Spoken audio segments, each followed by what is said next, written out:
This wasn't just a war of trenches and gunfire.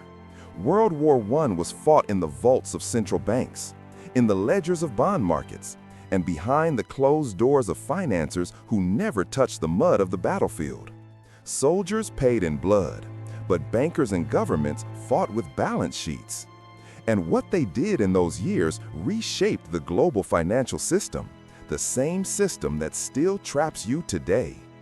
In 1914, Europe was a powder keg, full of rivalries, empires, and fear. But beneath the flags and speeches, there was a brutal truth. No empire could fight a modern war without drowning itself in debt. When nations chose war, they also chose financial slavery. At first, leaders thought they could pay with gold and glory.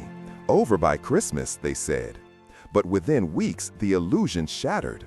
The war was burning through gold faster than anyone imagined. So the rules were broken. One by one, the great powers abandoned the gold standard, quietly admitting that their currencies were now backed by nothing but faith.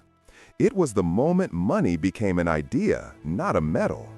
Germany, cut off from global markets, turned to its citizens. Massive bond drives, patriotic posters, promises of repayment after victory. But when defeat came, those war bonds turned to dust.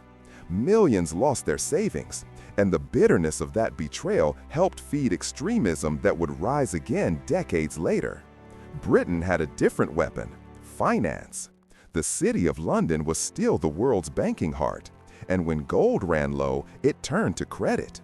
And credit came from across the Atlantic. American bankers like J.P. Morgan & Co. became the lifeline of the Allies, arranging loans, moving weapons, and quietly transforming the United States from a debtor to the new financial empire. When the war ended, Wall Street had replaced London as the center of the world's money.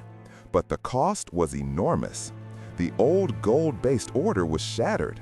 Europe was buried under mountains of debt. Germany faced hyperinflation so brutal that paper money became cheaper than firewood. And through it all, the small saver, the worker, the ordinary citizen paid the price. The wealthy moved their assets, while the middle class watched its future disappear. The financial war had claimed its victims long after the guns went silent. Here's what they discovered, and what every government has used ever since. You can finance the impossible by detaching money from reality. You can print, borrow, promise, and persuade, and still make people believe it's all under control.